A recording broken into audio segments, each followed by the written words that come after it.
We can have that. And I brought you some pictures so you can see how she's 2 degrees above perfect. Right? And it was fun. She's turning 6 months old on the 8th of September. And so we're still getting into a schedule of sleeping and eating. But there she is. So the middle picture, I'm meeting her for the first time. That's her mom, my niece Ashley, and her husband Aaron. And on the right and left are just cute pictures. She only sleeps when you hold her. She'll sleep all night in the bassinet, but she wants nothing else.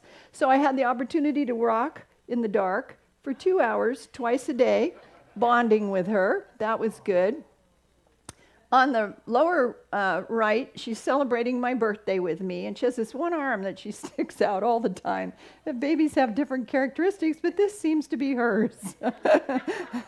And on the lower left, we joke, that's Grandma Patty reading to her because we say it's never too early to start prepping for your exams for Harvard or Princeton or Yale or Stanford. So we're getting her prepped for her entrance exams to the Ivy League schools.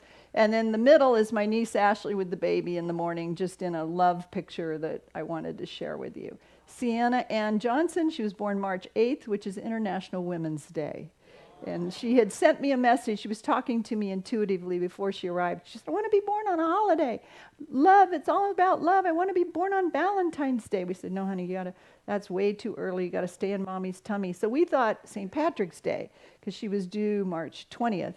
But she came on March 8th, and I think, it wasn't a holiday. And then I found out it was International Women's Day.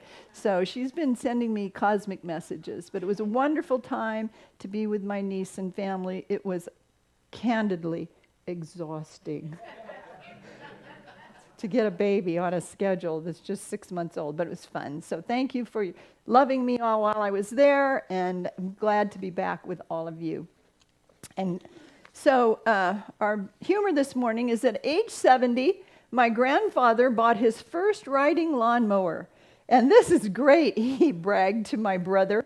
It took me only an hour and a half to mow the lawn, and it used to take your grandmother 2 days to do it all. I love that. I just love that. Having been on a riding lawnmower my whole life, doing the lawn, that's great. So I have a quote here. First of all, let us tell you that it makes no difference what the doctors have done or said. It makes no difference what the examination and the x-rays have shown. You have placed your faith in doctors and the hospital for a sufficiently long period now.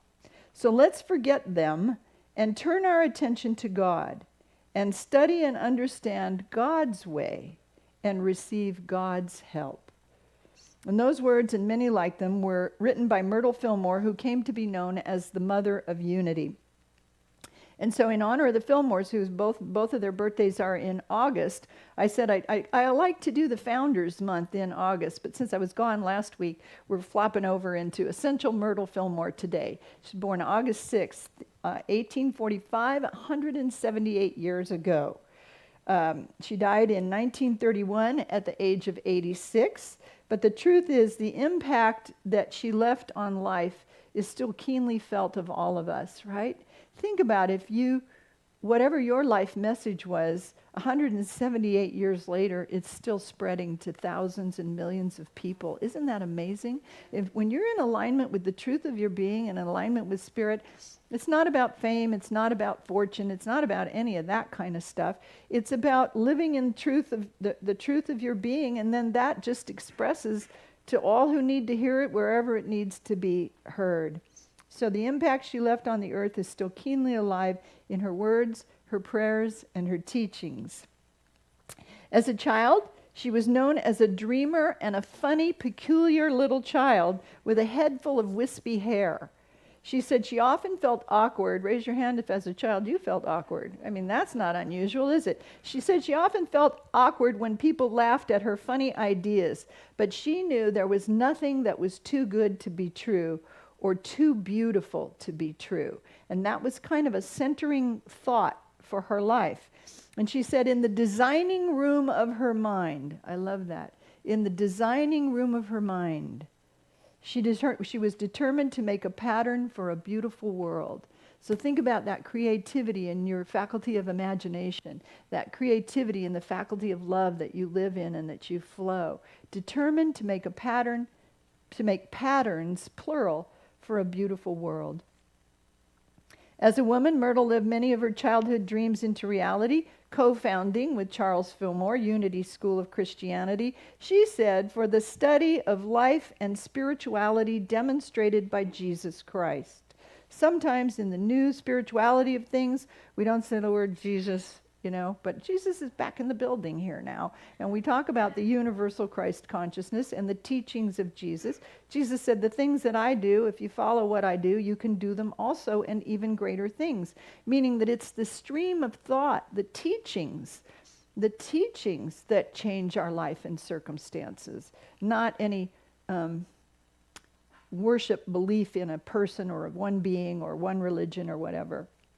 Myrtle, we know, was diagnosed at an early age with tuberculosis, but it wasn't until many years of suffering that she discovered the truth about herself, that she was God's child, and as such, she wasn't subject to the ills of the flesh, but she could work in cooperation with God and receive help. Remember, we said in Charles' report that they went to that, they began, when she got really sick, they began to seek help, and they went to a lecture by Dr. E.B. Weeks, where he said, you're a child of God, therefore you don't inherit sickness. And Myrtle's family had all had a long lineage of tuberculosis. But that was her aha wake-up moment. Wait, I'm a child of God, therefore I come out of God, not out of the DNA of my relatives. Think about that, right? That in Scripture, I love where it always says, in generation after generations after generation, Spirit will be visited upon generation after generation. And so you can bypass the physiology and the DNA stuff and just go straight to God for the well-being of your physiology and your body. She discovered the truth about herself, that she was God's child, and as such, she was not subject to the ills of the flesh, but could work in cooperation with God to receive healing.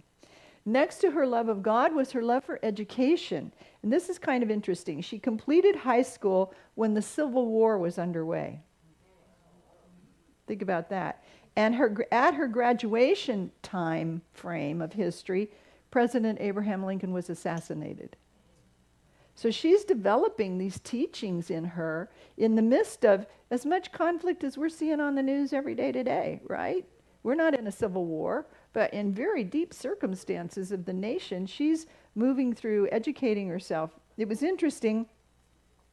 She was enrolled then in the literary course for ladies at Oberlin College, but her studies lasted only 1 year because women were not eligible for the 4-year program.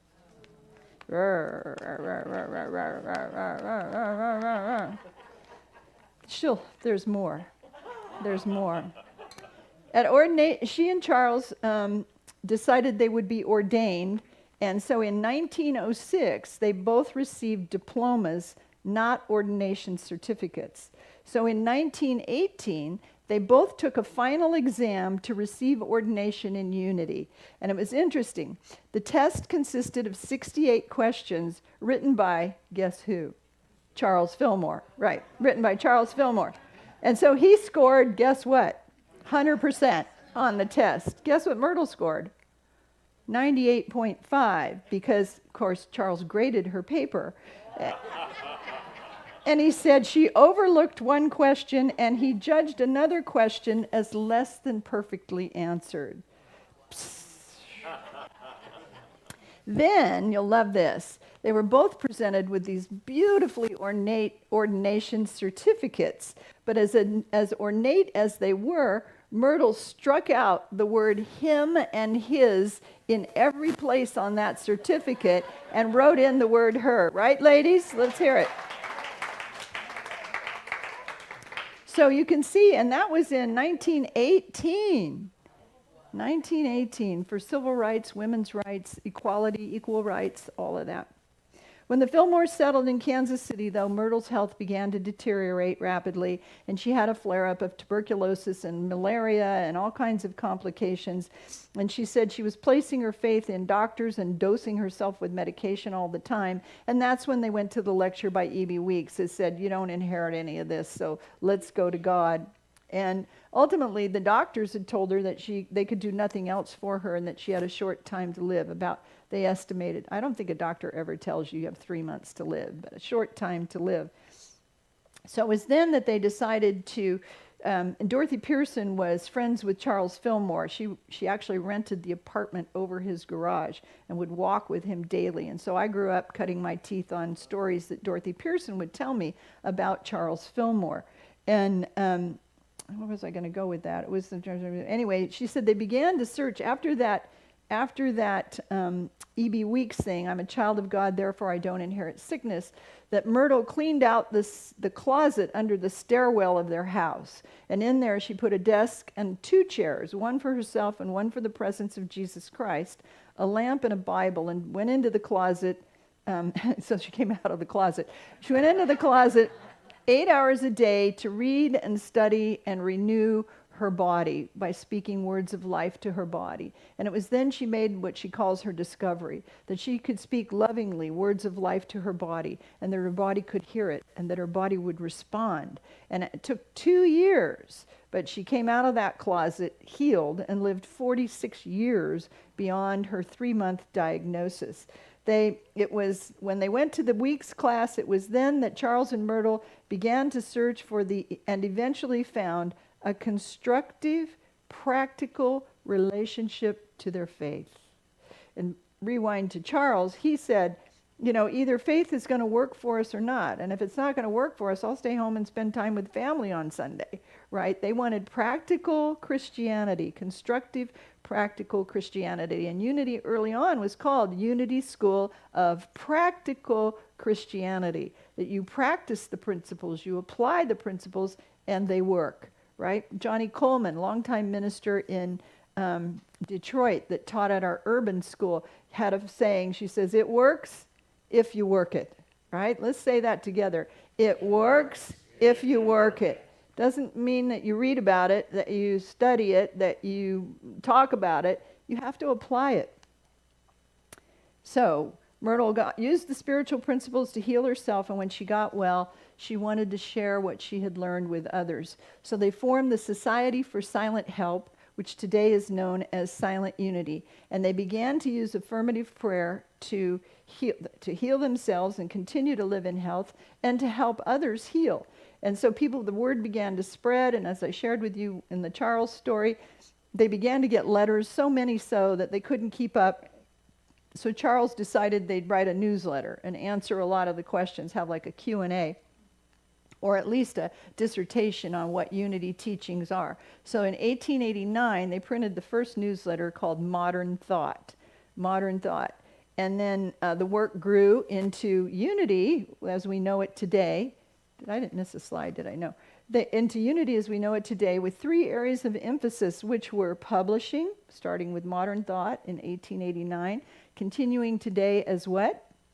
Daily Word, 120-something, almost 130 years later.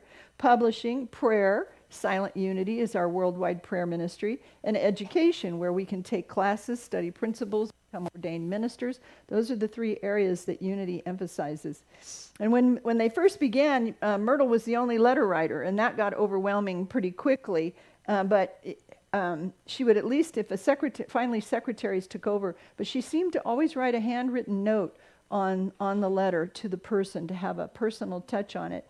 And those who asked for prayer, who received her letters paint a portrait of her most fundamental teachings. There's a book called Myrtle Fillmore, Mother of Unity, and the author has put in a lot of her letters. And I want to share some of her writings with us today as we listen to the voice of Myrtle Fillmore.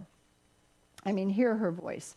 So she says when it comes to prayer, she called it prayer and right thinking. She says it's not enough, and think about this for your life, as if Myrtle is speaking to you in all of these teachings. If you have something going on in your life, a concern or a circumstance, she says, it's not enough to pray. Prayer is one step that you take, but you need other steps. You need to think of God, the all-powerful healer, as being already within you, in every part of your mind, your heart, and your body. to keep one's attention and prayers in the spiritual realm of mind, to keep declaring love and power and life and substance, and then assume limitations and live them, she said, will cause explosions and congestion and show up in your physical life, in your affairs, in your body. She said, we need to harmonize our thinking and our prayers. And I think I have a slide that kind of summarizes some of that. Spiritualize your thinking. Think of God, the all-powerful healer, as being within you, already within you, in every part of your mind, your heart, and your body. In another place, she says, prayers aren't sent out at all. Where do prayers go? Sometimes that's our trouble. Where would we send our prayers? We should direct them to our minds, our hearts, and our affairs. Do you think about when you're praying to your heart? That was a new insight to me. I think I'm praying to God, the Spirit of God, but I don't think I was praying to my heart. I'm praying to my body. Am I praying from it or to it? It's omnipresent. That's a sidebar. I'm distracted with all that. Anyway, we commune with God mind within our own consciousness. Prayer is an exercise to change our thought habits and our living habits so we can set up a better life. Right? And so she was all about this better life. Patience and perseverance were the two traits that Myrtle stressed most in the healing process of prayer. And we know that from the 2 years that she spent watching her body change. She said in some of her writings, don't be discouraged if your body is slow to wake up, because you've been condemning it for years, you know. Oh, I can't hear as well anymore. Oh, my eyesight is diminishing. Oh, I can't bend and stretch. Oh, my aching back. Oh, I have allergies. And you do that for months, weeks, years. And then all of a sudden you change it to, I am a child of God, therefore I do not inherit sickness. I am strength, vitality, life, and love. I am the omnipresent expression of God. And your body's going, what? What? So she said, don't be discouraged if your body's slow to wake up, because you've been talking the opposite to it for many, many years. And you don't even talk it out loud. You think it, right? You think it. Patience and perseverance were the two traits Myrtle stressed most in healing. She knew from her own experience that healing can take time. Really, ultimately, we've evolved in our thinking. Healing can be instantaneous, right? If you connect with the allness of God. But for most of us, I don't want to say I believe, living in the human self of our bodies, we heal from spirit, soul, body. So we heal in conscious, we live from the wholeness of consciousness, which then radiates into our body, which then radiates out into our life and affairs. So that moving from the spiritual to the outer physical in our human way can take time. If we were living solely in the essence of God, there wouldn't even be a problem, right? Over a 2-year period, the Spirit of God revealed in Myrtle that her body's cells had intelligence, and powerful words of health affected them. She learned, as we said, that she could talk to her body in positive, loving tones, and her body could hear her and would respond with health and life. And she lived 46 years beyond her diagnosis of 3 months to live. Now, when letter writers complained to her that they'd tried and prayed, and there were no results or no immediate results, she understood their feelings and encouraged them out of her own experience. And that's the next slide, about the law of good. She said, we demonstrate the law of good by holding fast to spiritual principle in spite of what appears to the limited senses. The physical senses can't see the universal essence of all that is. So we judge by appearances, but she's saying don't do that. Prayer changes our mind and heart so God's omnipresent good can fill us and manifest in our lives. She's saying to demonstrate the law of good, hold fast to spiritual principle in spite of what appears to the limited senses. You're so much more than your senses. So God's omnipresent good can fill you and then manifest in your life. This is a picture of Myrtle at work at 913 Tracy Street at her desk with her assistant or secretary there writing letters. It's kind of and when we led a retreat to Unity Village. We went down to 913 Tracy Street and went into this office, and it was interesting. There's a restroom right off the office, and some of the people on retreat said, "Oh, I was in the place where Myrtle Fillmore used the loo," and it's like, I guess that's meaningful for you. She said, after prayer, this is an interesting one, almost immediately after praying, so we hold fast to spiritual principle in spite of what appears to be limited senses. Then she says, almost immediately after praying, we go on doing the things we've been doing, which does not allow for answers. We think and say that which is not in accord with the prayers we've just prayed. For example, we go into the silence and declare statements of prosperity. Then, in talking with a friend, we speak of lack and failure and longing, which proves that we have those thoughts and feelings in our hearts and that we are dwelling on them more strongly than we're dwelling on the truth that we've just prayed. Been there? Get up from your prayer time and then you go right back to whatever. I remember one time I went to counseling with Dorothy Pearson for something, I don't know what, because it's evidently gone, but and so we had a conversation, and then we ended with, she led a really pretty long prayer, and amen, and I got up and I said, yeah, but, and she said, don't ever speak of it again. And that moment has stayed with me. We've given it over to God, don't ever speak of it again now. So she says, talking with a friend and proves that we have those thoughts and feelings in our hearts and that we're dwelling on them more strongly than we are on the truth that we have prayed. Prayer then is to change our minds and hearts to fill them with belief so that God's omnipresent good can fill us and manifest in our lives. If we do not keep on thinking in accord with the prayers we have made, she says, Myrtle says, we will not get good results. Because you're dual-minded, right? You got to stay single. If thine eye be single, thy whole body, thy whole life, the body of your affairs will be full of light. Myrtle shared that the key to her healing was to never stress the sickness. Do I have that on there? No, never stress the sickness, but always look to the good in every situation. Healing isn't something that comes from the external source. It's God in the midst of us that is the healing power available to us. And that's the next slide. Yeah, let healing spring up quickly. Stir up within you the God qualities which have been dormant, misused, or neglected, or just were unconscious. Sometimes I go unconscious. The other day, I went to the pharmacy to renew a prescription, and I got out of my, I was shocked that there weren't very many people at Kaiser. It's the middle of the day. I got out of the car, I opened the door and walked off. Left the door open. And it was only because I turned around and looked back and went, is that my car? Oh my gosh. Anyway, so I closed the door. But sometimes I go unconscious. I'm just thinking of other things, and I don't want to be absent-minded. I want to be present-minded. But the slide says, which have been dormant, misused, neglected, or we go unconscious to the truth. Now, stir up within you the God qualities of divine life, divine love, divine imagination, the 12 powers, divine faith, divine power, divine strength, divine love, divine release, divine strength, all of them. Stir those up. Never stress the sickness. Always look to the good.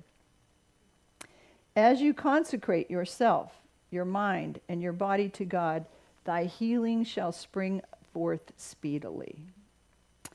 So the last letter that I'm going to share with you this morning was one of my favorites to think about. And all of these are in the book, Myrtle Fillmore, Mother of Unity. This one's called No Incurable Disease. No incurable disease. Again, Dorothy Pearson taught me that if someone says to you there's no cure, they mean there's no external cure. There's nothing out here in the material realm we can do. It's an inner cure. Incurable means inner curable, that you have to turn within to do the work. So Myrtle says, there's no such thing as a disease or an incurable condition. These activities, weaknesses, or abnormalities to which the medical profession gives name are but the effects of the God-given inner intelligence to deal with the condition that the individual has produced by his failure to understand the truth and recognize himself as the perfect child of God and to live by the law of divine life. Now, those are a lot of words that say when something's going on in you that seems to be incurable, it's the intelligence in your body feeding back to you where you're out of alignment with spirit, right? You know, if it's in your eyes are diminishing, you can sit in the silence and ask Spirit, where am I not seeing things clearly? How am I not seeing or understanding something in my circumstances? If it's your hearing, how am I not listening? How am I not, or how can I better listen? How can I better hear the voice of God? If it's tumors in your body, you just sit with the tumor. Remember, you can speak loving words to it, and it can hear you, and it will respond. If there's a tumor in your body, just say, I see you there. Please speak to me. Reveal that which needs to be revealed. Heal that which needs to be healed. And then listen in the silence for the voice of God. And anything might not happen in that second, but you'll be led to the book, the person, the doctor, the treatment, the whatever, or spontaneous remission that will heal that for you. You'll be led on a healing path. She says, anything that does not measure up to the Christ pattern of perfection can be changed. Do you believe it? We have to start believing it. I was with my Ashley's mother-in-law. We were driving back and forth at the car. I stayed at her place, and she was talking about something she was worried about. and I said, well, do you have faith? And she goes, not enough. You know, and I said, we all get to those places where where our faith is challenged to believe fully, right? Not just strongly, to believe fully. But Myrtle says, anything that does not measure up to the Christ pattern of perfection can be changed. And so we want to build our belief around that and then demonstrate it in our lives. Anything that the ideas of God mind expressing in our mind has not produced can be dissolved into the original nothingness from which it came by the application of the power of spiritual thought, by your thinking. Right? She says, doctors, of course, judge by appearances, founding their opinions upon the study of effects and drawing their conclusions from outer conditions. They're looking at the stuff that's already manifest out here in the body, in the tumor, and it's not coming from where it originates, from the Christ Spirit within you. So they're proclaiming, oh, this is what that's showing up as, but that's not the source of it.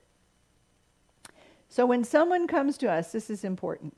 So when someone comes to us who has had a doctor diagnose his illness, we ask him to turn from the doctor's opinions and verdict and to cease to think of the name given to the condition that existed at the time of the examination and the treatment, right? We ask him to cast out the assumption that this condition would not be changed and done away with, just as one would refuse to hold to and to think of some unworthy thought that he might have heard spoken as he walked down the street. Right? It's just you give it no power or place in your consciousness. You give it no reality over you. Every time I sneeze, not every time, a lot of times when I sneeze, the first thing the person around me says is not God bless you or Gesundheit, is, do you have allergies? No. Do you have, what is it, sneeze? Do you have allergies? No. If I blow my nose, do you have allergies? No. Oh, the allergies here in Auburn, they're the worst. I mean, they're the worst in the nation. They're some of the worst, and then off we go. So I don't have allergies. When I was in Kansas City, living there, and I would sneeze, you know what someone said to me before Gesundheit or God bless you? You have allergies? The pollen here and the farm fields and all this stuff, the allergies in Kansas City are the worst in the nation. Everyone has them. I don't. You know, all right. So I go to Nashville and I sneeze. What is it? You have allergies? No, I don't have allergies. Now, sometimes my nose runs. Sometimes I have things that look like allergies, but I can't give them any power. You can't give them any power. No, I am in agreement with my environment. I am in agreement with my environment, whether it's Kansas City, Nashville, Auburn, Sacramento, United States, Europe, any continent.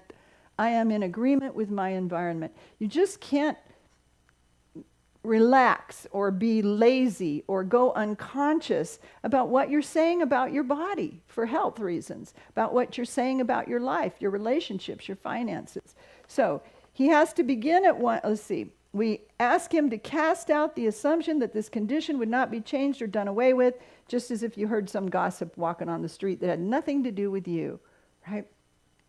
He is to begin, and Myrtle would say she is to begin at once to rejoice that she is the offspring of God, and that the life and substance of her body and the perfect pattern of that life and body are gifts of God, gifts that are in reality inseparably one with her own being. You're given life and health and perfect pattern of all of that. Then she gets personal here. She says, it is God's plan, you know, to have the creation picture forth and express his ideas, qualities, and being. It is our purpose in being here to become conscious of and express in our lives the true pattern and qualities of our Father, Mother, God. That's our purpose, to continually work, to live and express.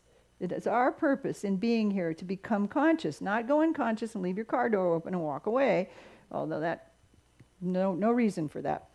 It's our purpose in being here to become conscious of and to express in our lives the true pattern and qualities of our Father, Mother, God. Life, love, substance, power, strength, order, zeal, wisdom, imagination, creativity, all of it. We're daily working to express that. She says, we know very well that God would not create a person with imperfections and shortcomings and disease. Now there you go. Really? Well, what about babies that are born with problems? You know, you always go to that exception. And Charles Fillmore said, let God have mystery. That child's soul is perfectly whole and well.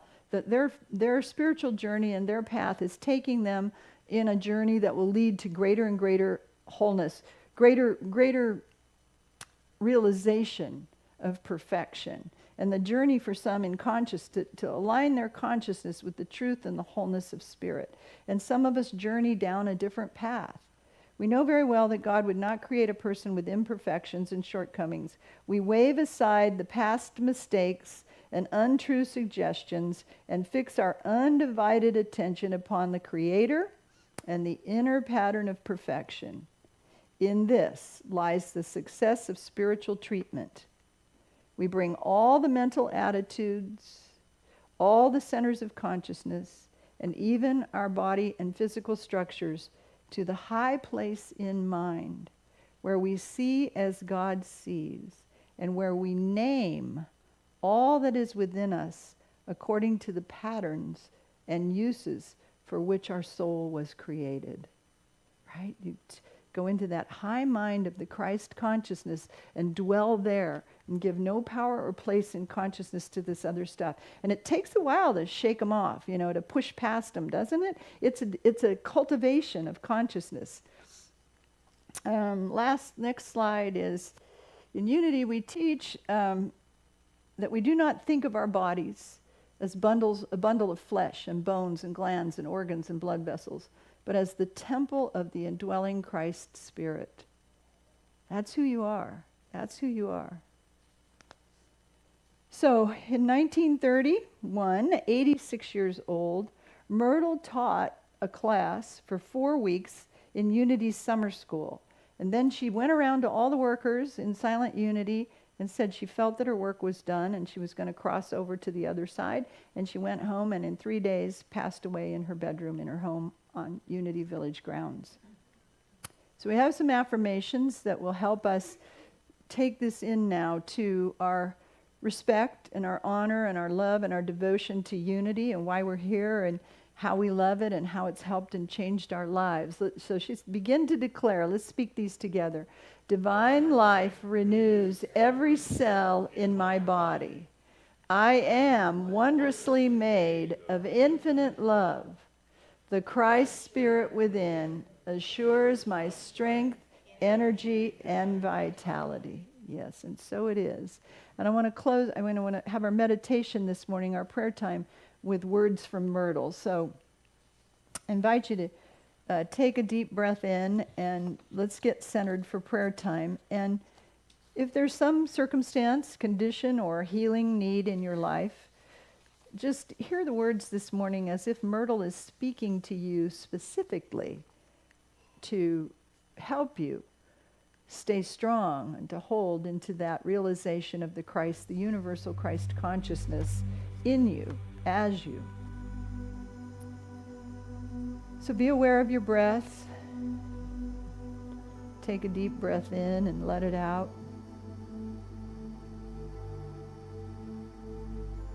Be aware of the energy field in and around your body.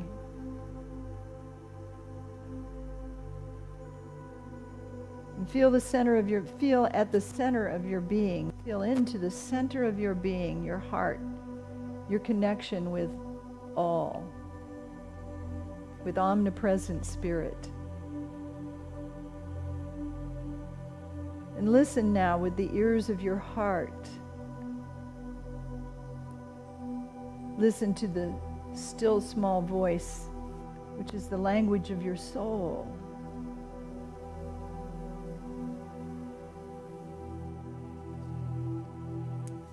Allow yourself to come into communion with Spirit.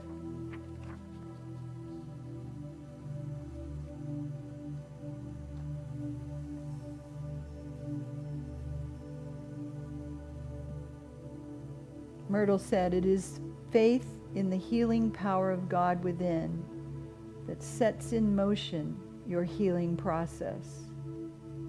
Faith. The assurance of things hoped for, the evidence of things not yet seen, but manifesting and materializing in the inner part of you first.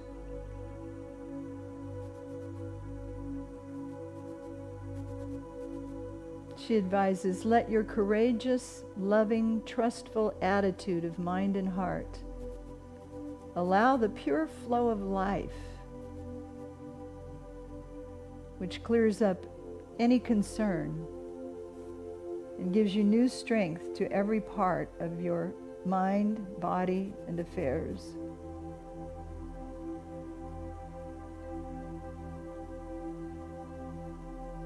It is God within you that does the healing.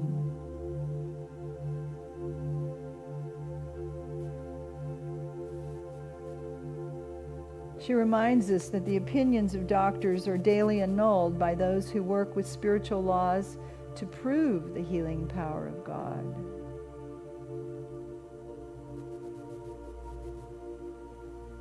So she says, hold to the truth in your heart. And remember to place your faith in God.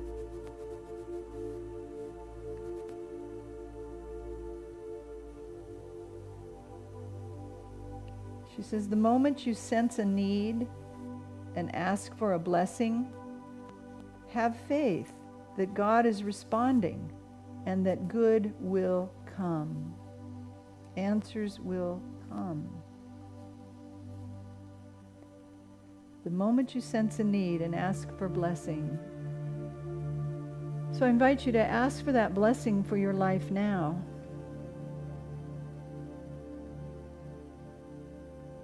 In this silence of love, ask.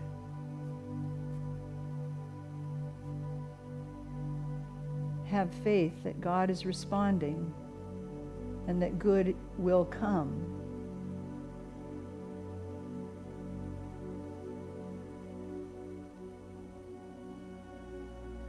Hold your mind and heart steady until the thing you desire is more real to you than the appearance to the contrary.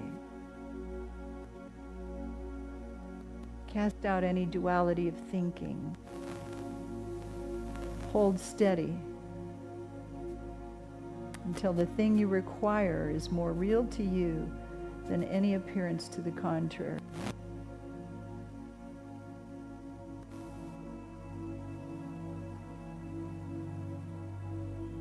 Center your mind in the power of the Christ mind, which lays hold of and shapes anything that will meet your need and brings it forth into your life.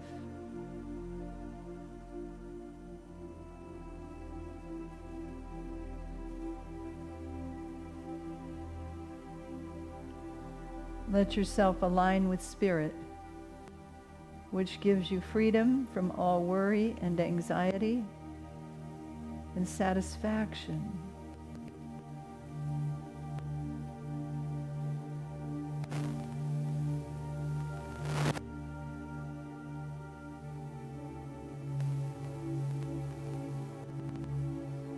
In God is all health, all strength, all wisdom, all love.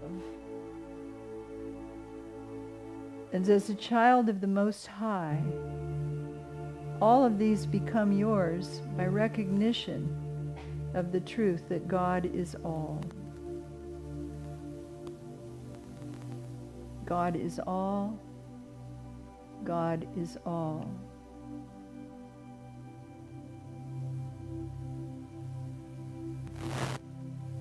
And so settle yourself into a peace about your life.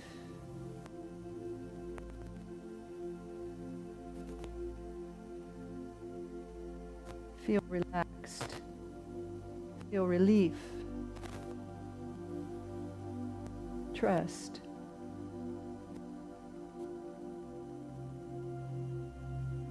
God is all. Let's affirm it. God is all. God is all goodness and everywhere present. God is the loving Creator, and you are a child of the Most High.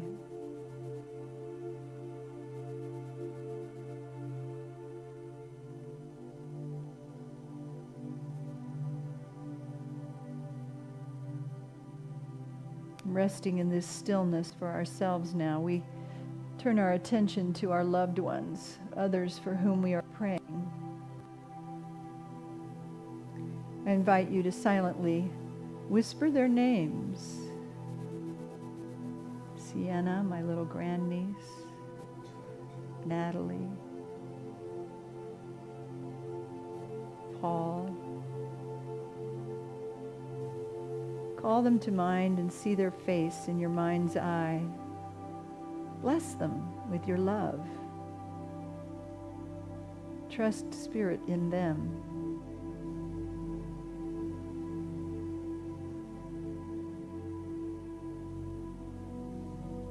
And for others, we affirm, God is all. Together, God is all.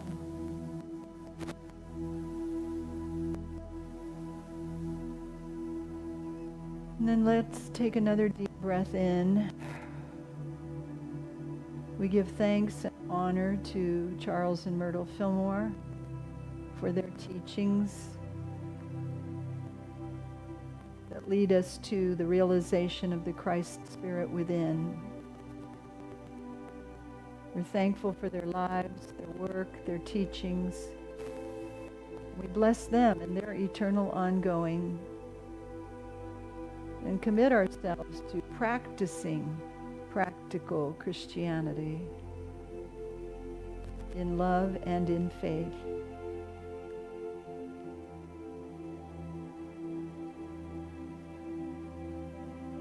And gently, gently now begin to return your attention to this time and place. And we give thanks. And together we all say, Amen.